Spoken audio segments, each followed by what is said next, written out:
একাত্তরের গণহত্যার জন্য পাকিস্তানকে ক্ষমা চাওয়ার আহ্বান, $4.5 বিলিয়ন ফেরত চেয়েছে বাংলাদেশ। বাংলাদেশ পাকিস্তান কূটনীতিক সম্পর্কে দৃষ্টি রাখছে ভারত, জানালেন পররাষ্ট্র মন্ত্রণালয়ের মুখপাত্র। সিরাজগঞ্জের আতঙ্ক ছিলেন সাবেক এমপি আব্দুল আজিজ, রয়েছে অনিয়ম আর দুর্নীতির অভিযোগ।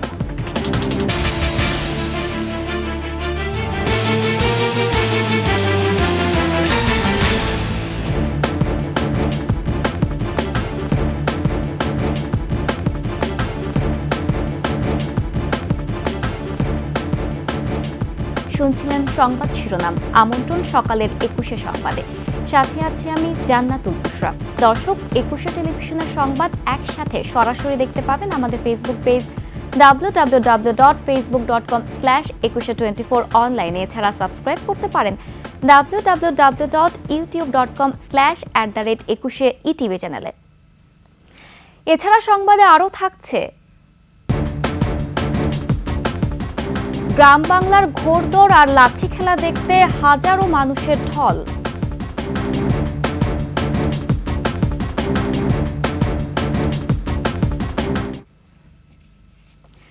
স্বাধীনতার আগে বাংলাদেশের পাওনা $4.5 বিলিয়ন ফেরত ও গণহত্যার জন্য সাধারণ ক্ষমা চাওয়া নিয়ে আলোচনা করতে সম্মত হয়েছে পাকিস্তান।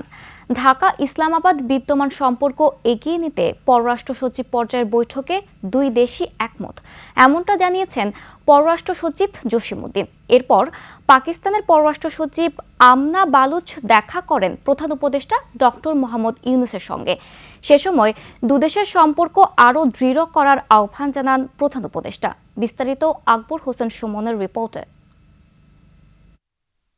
2010 সালে পাকিস্তানে এক সাক্ষাতের পর 1.5 দশকের ব্যবধানে বাংলাদেশের সঙ্গে ফের আয়োজন হল দ্বিপক্ষীয় বৈঠক। রাষ্ট্রীয় অতিথি ভবন পদ্মায় দুই দেশের সচিব পর্যায়ের বৈঠকে অংশ নেন বাংলাদেশের পররাষ্ট্র সচিব জসিমউদ্দিন ও পাকিস্তানের পররাষ্ট্র সচিব আমনা বালুচ। বৈঠকের পর প্রধান উপদেষ্টার সঙ্গে সাক্ষাৎ করতে যান আমনা। সে সময় দুই দেশের মধ্যে সম্পর্ক আরও সুদৃঢ় করার বিষয়ে আলোচনা করেন তারা। দ্বিপক্ষীয় এসব বৈঠকের বিস্তারিত তুলে ধরে 71 পূর্ব সম্পদ ফেরত ও গণহত্যার জন্য ক্ষমা চাইতে পাকিস্তানের প্রতি আহ্বানের কথা জানান পররাষ্ট্র সচিব। পাকিস্তানের সাথে আগে যেমনটা বলেছি, বিদ্যমান ঐতিহাসিকভাবে অমীমাংসিত বিষয়গুলো উত্থাপন করেছি, যেমন আটকে পড়া পাকিস্তানিদের প্রত্যাবাসন, অবিভাজিত সম্পদে বাংলাদেশের ন্যায্য হিস্সা প্রদান, 1970 সালের ঘূর্ণিঝড়ে ক্ষতিগ্রস্তদের জন্য প্রেরিত বিদেশি সাহায্যের অর্থ হস্তান্তর এবং 1971 সালে পাকিস্তানের তৎকালীন সশস্ত্র বাহিনীর কর্তৃক সংঘটিত গণহত্যার জন্য আনুষ্ঠানিকভাবে ক্ষমা চাওয়া। বাংলাদেশে আটকে পড়া 3,25,000 পাকিস্তানির প্রত্যাবাসন এবং অর্থনৈতিক ও বাণিজ্যিক সম্পর্ক এগিয়ে নেওয়ার বিষয়েও আলোচনা হয়। এটা আমরা পাকিস্তানি প্রতিনিধি দলকে বলেছি যে বাংলাদেশের সাথে পাকিস্তানের সম্পর্ক এখন যে জায়গায় দাঁড়িয়েছে, সাম্প্রতিককালে উচ্চ পর্যায়ের যোগাযোগ এবং বিভিন্ন ক্ষেত্রে আমাদের যে সহযোগিতার কারণে, সেটিকে একটা শক্ত ভিত্তির উপর দাঁড় করাতে গেলে আমাদেরকে এই অমীমাংসিত বিষয়গুলো মীমাংসা আসার প্রয়োজন। এদিকে বিকেলে মন্ত্রণালয় পররাষ্ট্র উপদেষ্টার সঙ্গে বৈঠক শেষে ফেরার পথে আমনা বালুচ বাংলাদেশ সফরে সন্তুষ্টি প্রকাশ করেন। I'm happy to be in Dhaka. Thank you. Akbar Hossain Suman, 21 television, Dhaka. Bangladesh Pakistan কূটনৈতিক সম্পর্কে দৃষ্টি রাখছে ভারত। বৃহস্পতিবার দিল্লিতে দেশটির পররাষ্ট্র মন্ত্রণালয়ের সাপ্তাহিক ব্রিফিংয়ে সাংবাদিকদের প্রশ্নের জবাবে একথা বলেন মুখপাত্র রণধীর জয়সওয়াল। এছাড়া তিনি বলেন, ভারতের স্থলবন্দর ব্যবহার করে ট্রান্সশিপমেন্টের মাধ্যমে বাংলাদেশের পণ্য রপ্তানির সুবিধা বন্ধের পেছনে অন্য কারণ রয়েছে। Because of the congestion that we see on our ports and our airports. But I would also remind you, please do have a look at the developments that have happened on the Bangladeshi side prior to us announcing these measures. রোহিঙ্গাদের মানবিক সহায়তা অব্যাহত রাখতে যুক্তরাষ্ট্রের প্রতি আহ্বান জানিয়েছে বাংলাদেশ। পররাষ্ট্র মন্ত্রণালয়ে দেশটির দক্ষিণ ও মধ্য এশিয়া বিষয়ক ব্যুরো উপসহকারী সচিব নিকোল অ্যানচুলিক এবং পূর্ব এশিয়া ও প্রশান্ত মহাসাগরীয় বিষয়ক ব্যুরোর উপসহকারী সচিব অ্যান্ড্রু আর হেরাপের সাথে বৈঠক শেষে একথা জানান পররাষ্ট্র সচিব জসিমউদ্দিন। পরে প্রধান উপদেষ্টার সাথে বৈঠকে অন্তর্বর্তী সরকারের সংস্কারের প্রতি সমর্থন জানান দুই মার্কিন মন্ত্রী। আকবর হোসেন সুমনকে সাথে নিয়ে আরও জানাচ্ছেন মেহেদী হাসান। বৃহস্পতিবার দুপুর 2:45টায় ঢাকায় যুক্তরাষ্ট্রের দূতাবাসের চার্জ দ্য অ্যাফেয়ার্স ও মিয়ানমারে মার্কিন চার্জ দ্য অ্যাফেয়ার্সকে সাথে নিয়ে পররাষ্ট্র মন্ত্রণালয়ে যান সফররত দুই মার্কিন মন্ত্রী। বৈঠক করেন পররাষ্ট্র উপদেষ্টা তৌহিদ হোসেন ও পররাষ্ট্র সচিব জসিমউদ্দিনের সাথে। বৈঠক শেষে সচিব জানান, বিভিন্ন বিষয়ে আলোচনা হলেও সবচেয়ে বেশি গুরুত্ব পেয়েছে রোহিঙ্গা ইস্যু। আগামী সেপ্টেম্বরে নিউ ইয়র্কে আপনারা জানেন যে রোহিঙ্গা বিষয়ে একটা উচ্চ পর্যায়ের সম্মেলন অনুষ্ঠিত হওয়ার কথা রয়েছে এবং এই রোহিঙ্গা প্রত্যাবাসনে আমরা তাদের রাজনৈতিক এবং মানবিক সহায়তা অব্যাহত রাখার জন্য অনুরোধ জানিয়েছি। আলোচনা হয়েছে দেশটির সাথে বাণিজ্য ঘাটতি কমানোর বিষয়েও। বাংলাদেশের উপর আরোপিত বাড়তি শুল্ক যে 90 দিনের জন্য স্থগিত করা হয়েছে, এর মধ্যেই সমাধান খুঁজে পাওয়ার আশা সচিবের। 90 দিনের পজের মধ্যেই আমরা কি করে এই যে নতুন বাস্তবতার প্রেক্ষিতে আমাদের দেশের ভেতরে যে সমস্ত স্টেকহোল্ডার আছেন তাদের সাথে কথাবার্তা বলে একটা পথ বের করতে পারি, সেটা নিয়ে আমরা সময়টা ব্যয় করব। এরপর দুই মার্কিন মন্ত্রী রাষ্ট্রীয় অতিথি ভবন যমুনায় প্রধান উপদেষ্টার সাথে বৈঠক করেন। এ সময় সরকারের সংস্কার কর্মসূচির প্রতি সমর্থন জানান তারা। মেহেদী হাসান, 21 টেলিভিশন, ঢাকা। চলমান রাজনৈতিক বিষয় নিয়ে বিএনপির স্থায়ী কমিটির বৈঠক অনুষ্ঠিত হয়েছে। গুলশানে বিএনপি চেয়ারপারসনের রাজনৈতিক কার্যালয়ে রাত 10টায় শুরু হয় এ বৈঠক। দলের মহাসচিব মির্জা ফখরুল ইসলাম আলমগীর ও স্থায়ী কমিটির সদস্যদের সাথে এ সময় ভার্চুয়ালি যোগ দেন দলের ভারপ্রাপ্ত চেয়ারম্যান তারেক রহমান। দলের ও দেশের বিভিন্ন গুরুত্বপূর্ণ বিষয় নিয়ে এ সময় আলোচনা করা হয়।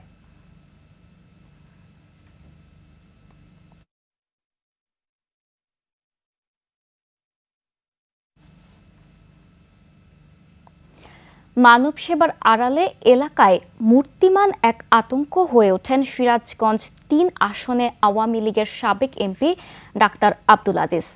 নিজস্ব লাঠিয়াল বাহিনী দিয়ে নিয়ন্ত্রণ করতেন পুরো এলাকা। বিরোধী দল মত দমনে চালাতেন অত্যাচার নিপীড়ন। রয়েছে অনিয়ম দুর্নীতির বড় বড় অভিযোগ। তার থাবা থেকে বাদ যায়নি শিক্ষা ও ধর্মীয় প্রতিষ্ঠান। সিরাজগঞ্জ প্রতিনিধি স্বপন মির্জার তথ্যচিত্রে ডেস্ক রিপোর্ট। আব্দুল আজিজ পেশায় ছিলেন চিকিৎসক। আওয়ামী লীগের রাজনীতিতে যোগ দিয়ে বনে যান জাতীয় শিশু হাসপাতালের পরিচালক। স্বৈরাচার শেখ হাসিনার আস্থাভাজন হয়ে 2018 সালের ভোটার বিহীন নির্বাচনের টিকিটে হয়ে যান সংসদ সদস্য। এরপরেই হয়ে ওঠেন সিরাজগঞ্জ 3 সংসদীয় এলাকার একক অধিপতি। নির্বাচনের সময় আব্দুল আজিজের নির্দেশে বিএনপি প্রার্থী সাবেক এমপি আব্দুল মান্নান তালুকদারের গাড়িবহরে হামলা চালানো হয়। সে সময় তার ভয়ে কেউ মুখ খোলার সাহস পেত না। চেষ্টা করলেই চলতো অত্যাচার নিপীড়ন। এহিনে বাড়ি দেয়, হুনে বাড়ি দেয়, হুনে শাবল দেয় কাটে, দোয়াই দি ফতেমার দোয়াই দি আল্লাহর দোয়াই দিয়ে দেবে বেটে বেটে হরা দিই। আমার বোনের জামাই পারে, তোমার বোনের তো আস্থাই থাকলেন না, খালি ভাগ্য ভালো যে আসেন না। আজিত এমপি হাতে থেকে তো এগুলি করাইছে। আজিত এমপি হলো মেন, আজিত এমপি সাহেবের অর্ডারই হলো এগুলা করছে স্থানীয় আওয়ামী লীগেরা। প্রত্যেকটা জায়গাতেই এই আজিত এমপি ছাত্রলীগ যুবলীগ ব্যবহার করছে। আমাদের রায়গঞ্জ তারাশের কোনো মানুষ ঘরে থাকতে পারবেন, কোনো সাধারণ মানুষ শান্তিতে থাকতে পারবেন। টাকার নেশায় পড়ে যান ভোটারবিহীন এমপি আব্দুল আজিজ। নিয়োগ বাণিজ্য সহ প্রকল্প বাস্তবায়নের নামে হাতিয়ে নেন কোটি কোটি টাকা।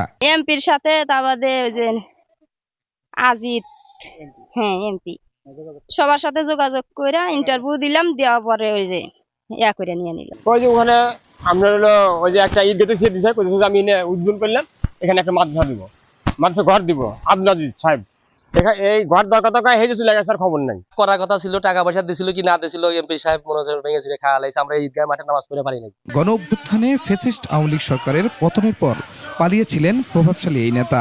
গত 3 ফেব্রুয়ারি পুলিশ হত্যা চেষ্টা ও বিস্ফোরক মামলায় গ্রেপ্তার হন তিনি। 3 মাস কারাভোগের পর জামিনে মুক্তি পেলে বিক্ষুব্ধ জনতা তাকে গণধোলাই দিয়ে আবার পুলিশে দেয়। আওয়ামী লীগের দোষর যারা ছিল, স্বৈরাচার সরকার যারা ভোট চোর সরকার হিসাবে অবৈধ ভোট নিয়ে রাতের ভোট করে যারা এমপি হয়েছিল, সেই এমপিদেরকে সুনির্দিষ্ট শাস্তি দেওয়া। তবে তার অবৈধ সম্পদ জব্দ সহ সব অপকর্মের দৃষ্টান্তমূলক শাস্তি চান সিরাজগঞ্জবাসী। Khurshid Alam, desk report, 21 television. নিচ্ছি সংবাদ বিরতি। যখন ফিরছি তখন অন্যান্য সংবাদের সঙ্গে আরও যা থাকছে। খুলনায় সমন্বয়ক ও গোয়েন্দা পুলিশ পরিচয়ে ডাকাতি, আটক 4 জন। আবারও স্বাগত সকালের 21 সংবাদে। ভিসির পদত্যাগের এক দফা দাবিতে ক্যাম্পাসে মশাল মিছিল করেছে খুলনা প্রকৌশল ও প্রযুক্তি বিশ্ববিদ্যালয়ের শিক্ষার্থীরা। রাত 7:45টার দিকে দুর্বার বাংলার সামনে থেকে মিছিল বের করে তারা। শিক্ষার্থীরা বলেন, কুয়েট ভিসি শিক্ষার্থীদের নিরাপত্তা দিতে ব্যর্থ হয়েছেন, সেজন্য 6 দফা থেকে 1 দফা দাবি ঘোষণা দিয়েছেন বলেও জানান তারা। একই সাথে নতুন ভিসির অধীনে নিরপেক্ষ তদন্ত কমিটি গঠন করে 18 ও 19 ফেব্রুয়ারি হামলার ঘটনার তদন্তের দাবি শিক্ষার্থীদের। 18 তারিখে হামলার কোনো আমরা সুষ্ঠু বিচার পাইনি। আমরা চাই যে সুষ্ঠু বিচার হোক। সবাই মিলে আমাদের দাবি জানিয়েছে যে আমরা এই ভিসিকে আর চাই না। একমাত্র এখন দাবি হচ্ছে এই ভিসির পতন। খুলনায় ছাত্র সমন্বয়ক ও গোয়েন্দা পুলিশ পরিচয়ে ডাকাতির সময়ে 4 জনকে আটক করেছে যৌথ বাহিনী। গেল রাতে তাদের আটক করা হয়।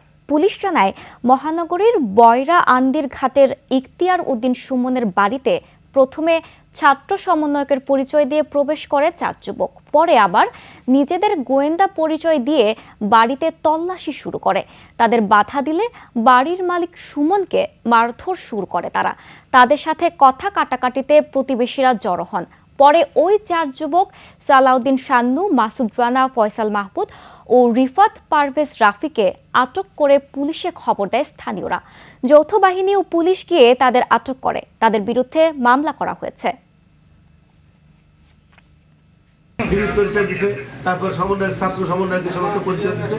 এর বাড়ি এসে ঢুকছে, সোনা গলা এসব দিছে, তারপরে দরজাকে মারপিট করছে। এই পরবর্তীতে সংবাদ পেয়ে পুলিশ আসে। লালমনিরহাটে আবহমান গ্রাম বাংলার ইতিহাস, ঐতিহ্য, ঘোড়দৌড় প্রতিযোগিতা ও লাঠি খেলা অনুষ্ঠিত হয়েছে।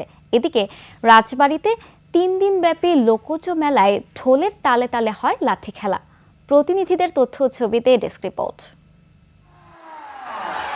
লালমনিরহাটের বড়বাড়ি শহীদ আবুল কাশেম মহাবিদ্যালয় মাঠে পহেলা বৈশাখ উপলক্ষে চলছে 4 দিনব্যাপী ঘোড়দৌড় ও লাঠি খেলা সহ গ্রামীণ নানা প্রতিযোগিতা, যা দেখতে জেলা উপজেলা থেকে ছুটে আসেন হাজারো মানুষ।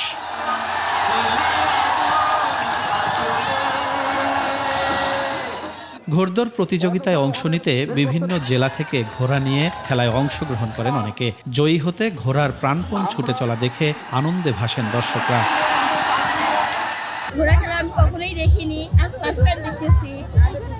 হোপফুলি ভালো লাগবে। অবসর আনন্দ যেন আমরা পরিপূর্ণভাবে উদযাপন করতে পারি, উপভোগ করতে পারি। ঘোড়দৌড় শেষে শুরু হয় লাঠি খেলা। আগামীতে আরো বড় পরিসরে আয়োজনের কথা বলেন মেলার আয়োজক। আমরা এমন কিছু আয়োজন করেছি যা শুধুমাত্র বিনোদন দিবে, যা অতীতের ক্রীড়া কর্মকাণ্ড আপনাদেরকে মনে করে দিবে।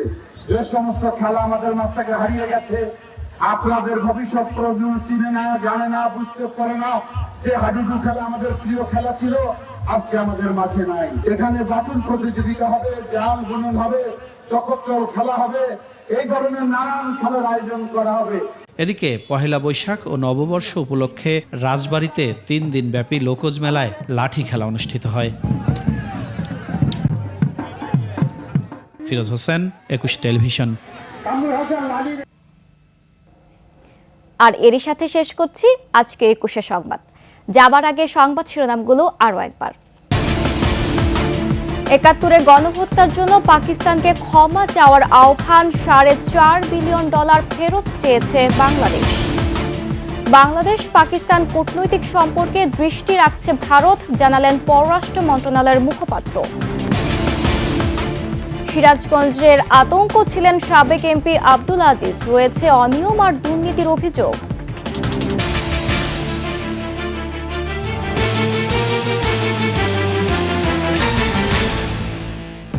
সর্বশেষ সংবাদ জানতে ডায়াল করুন 2021 নাম্বারে আর ভিজিট করুন 21-tv.com ওয়েবসাইটে। ফেসবুকে ভিজিট করতে পারেন www.facebook.com/2124 অনলাইনে। এছাড়া সাবস্ক্রাইব করতে পারেন www.youtube.com/@21etv চ্যানেলে। এতক্ষণ সঙ্গে থাকার জন্য ধন্যবাদ। পরবর্তী সংবাদ সকাল 9টায় দেখার আমন্ত্রণ রইল। 21-এর সাথেই থাকুন।